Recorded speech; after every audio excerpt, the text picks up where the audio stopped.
To help us evaluate government measures against kidnapping and banditry, especially in rural communities, we are joined by civilian intelligence analyst Umar Jijiwa. Umar, thank you so much for coming around. Thank you. So let's start with the recent attacks in rural communities. How would you assess the government's response so far? I think the government are doing what they can do, and they're responding as fast as they can. But you have to understand that issues of security are not necessarily publicized by them. We only see results or we see failure when government acts when it comes to security issues. And from what we understand, I think they're doing their best and they're taking some steps. But it's natural and it's normal for criminal elements and also for activities like this to come up, especially when we are about to end the year. This is nothing new. It's something that has been happening for years and decades like that. It's unfortunate that it's happening, but I believe that the government, they're taking some serious action, especially when you see some of the adjustments that the president has made. Let's merge government actions with the country's security apparatus. Do you believe that our security agencies are well equipped to handle the rising wave of kidnappings and banditry in the country? I believe that they're equipped enough. They're equipped enough to be able to handle this issue. But for me to say they are well equipped, I can't say it because we see stronger nations having stronger equipment than us. So we're not well equipped, but we're equipped enough for this particular issue that we're having. But of course, we have to upgrade our weapons, we have to upgrade our equipment. If not, we'll continuously be left behind by the international community. We have to be able to match what other people have. We have to be able to keep up to what our colleagues are doing outside the country as well. But for this issue, we are equipped enough. Okay, so if you say that, let's look at your perspective to what we understand as main weaknesses in Nigeria's current security framework. Would you say that there are loopholes that would need to be plugged? Of course. Of course, so many issues have come up, and so many security issues might be put down to poor strategy. Some might be put down to sabotage, and some might just be put down to the fact that some of our men are not really that patriotic and don't see the need to put their lives on the line. But it's getting better now, because when you look at the president approving the mass recruitment, police, army, all this, it's just so that we can be able to build our capacity to do better. But there are so many loopholes. But they are definitely closing those loopholes. The issue when we talk about loopholes when it comes to security is that for a civilian, we might not know that there's a loophole there until when something happens, because it's the criminal themselves that actually look for loopholes that they're going to take advantage of. But I know for sure, every time that there's a loophole, it is blocked. Okay, so you mentioned patriotism in your summation a while ago. Let's look at it from the angle of the subnationals. Are local governments, of course, and state governments doing enough to actually support federal security operations on ground? They're not. You see, when you talk about security, a governor is not in charge of any security agency in Nigeria. They don't control the police. They don't control the army. Well, they have more money now, so they can go into state police. And of course, I'm a supporter of state police as well. But at the moment, they don't give the orders. They can't even give the orders. They don't have the capacity to tell the police or the army what to do. And then if we're talking about governor, and they want to go down to local government, what can they do? When you talk about local government, if not that we want to give our traditional rulers a constitutional responsibility, a constitutional role to participate in governance, to also contribute what they can contribute in security, we can't even discuss local government here. If we are saying that the governor cannot control soldiers, then what can a local government do? We have to get our royal fathers to participate in security. We have to give them constitutional powers for them to settle disputes and take actions. They have to be the first port of call. Because they are the easiest people to access by the locals. because those locals take their problems and their fears to them. So if we don't give them a constitutional responsibility, then it comes down to how much a monarch is respected. So when you now come to a place whereby a monarch is not really that respected, and he has credible information coming up, nobody's going to take action on it. If a governor cannot control, so I think for local government, it's not even a discussion for what can they do. I believe the only way it can work is if we bring our traditional institution into it. All right. Now, Umar, you are a civilian intelligence analyst. How effective are our intelligence and early warning systems in preventing attacks in our communities? It's quite good. The problem isn't the intelligence. The intelligence is always available. The problem is that you have to look at all intelligence, and then you have to make a decision and put them on a scale of preference of what is more important than what, and then you take action on it. It's unfortunate that, you could see what happened in Niger State, where we had soldiers that were redeployed, and then terrorists took advantage of that. This goes to show you that as we are getting intelligence, they are also getting intelligence. We saw what happened to General Uba. He gave out his information, he gave out his location, and see what happened. So intelligence is both ways, but the intelligence flow is available, but it's about action. It's about action. Do we have the numbers needed to take action on every single intelligence that comes in? We don't. Is every single intelligence that comes in credible? No. So that is the decision of the government, and that's the hardest part of governance.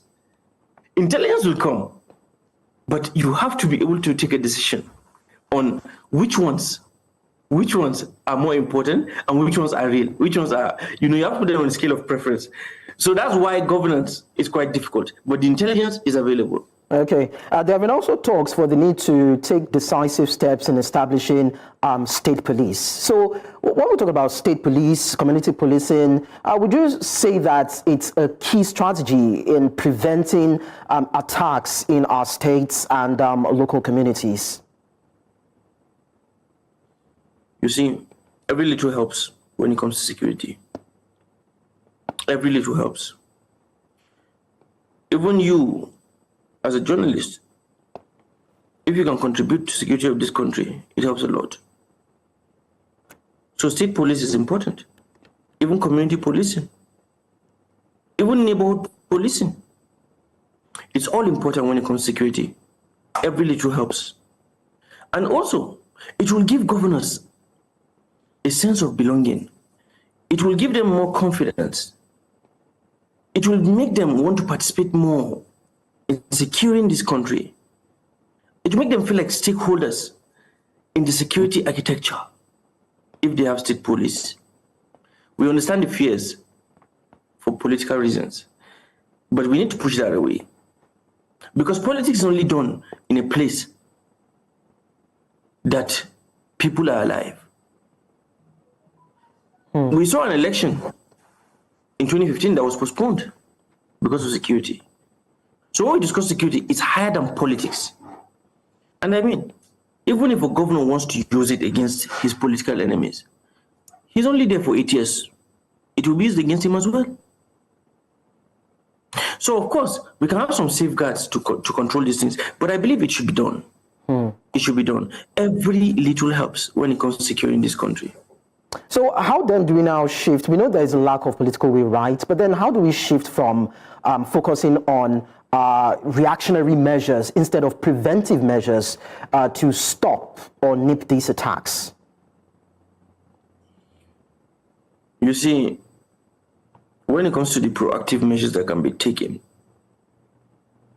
it will shock you to know that the government actually do these things. Citizen collaboration, the civilian intelligence analysts, intelligence gathering, traditional institution. We all have to play our parts. We all have to play our parts when it comes to that. And that's the only way. But of course, it's proactive to recruit more people to come here to secure us. It's proactive. I believe so. And that's why the president took the action that he took. We're going to have more police. We're going to have more soldiers. We're going to have so many other things. But the most important thing is this. Even soldiers, police, whatever, they are also human beings. They are human beings. And that's the truth. So we need to, as Nigerians, we need to appreciate them a bit more. They put their lives on the line for us. We need to give them that sense of pride. When we see them, they need to know that we appreciate their efforts. With that, they will have the morale to go out there and fight for us. The most proactive measure that government can take is to take good care of the families of those that lose their lives in action. By so doing, you will have morale, you will have so much energy coming into the system. People will be ready to die. They'll be ready to serve. There is nothing more proactive than that. Welfare. Okay. That is the most proactive measure that we can take. Okay, so Umar, even as we wrap up on this, we've heard stories of bandits or terrorists who use more sophisticated weapons than our security personnel possess. And also, we've heard of technology and surveillance being part of security discussions during security briefs. How do we improve on technological tools for government to be able to also improve on its response in decimating these insurgents? Well, we cannot be so sure about the weapons that they have because we don't know the weapons that they have. And that's the truth. Because if we knew the weapons that they had, the government would have taken it away from them because that's their job to do that. So the thing is this, I feel that we're equipped. We're not well equipped, but we're equipped enough. We have to upgrade our architecture, okay? We have to get the best equipment out there. It shouldn't be because our bandits or our terrorists have a certain kind of gun. No. This is Nigeria. We're supposed to be the heart of Africa, the most powerful black nation in the world. We should have the best equipment, not because of those bandits that are in the bush. No. Just because of our level as Nigeria, we should have the best. We should have the best guns, best helicopters, best jets, but whatever it takes. I mean, we are enough for it. We are Nigeria.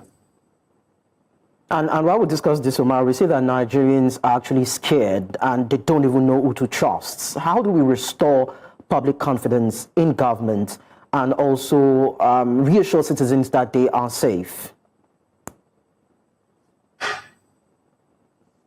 I mean, Nigerians have to remember how it used to be and how it is now.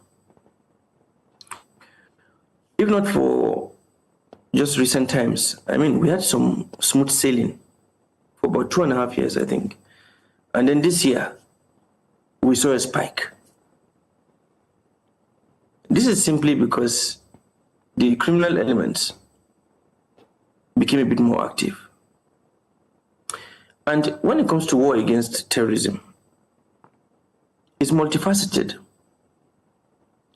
And the government, Nigerians need to know that the government is doing their best. For the first time, we have a national security advisor that is taking certain steps by including civilians, working with communities.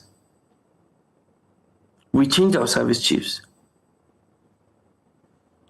The president has Nigeria at heart.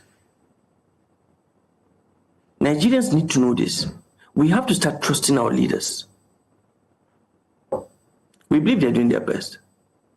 Of course, it's not 100%. It's not 100%. But Nigerians should be proud of their country, should be proud of their president, and should trust their president. If we do that, I believe that we're going to have a better country. Yeah. and we hope that we'll be able to win the war against terrorism in no distant time. Civilian intelligence analyst Umar Jijiwa, thank you so much for your profound knowledge that you shared with us on the news. Thank you.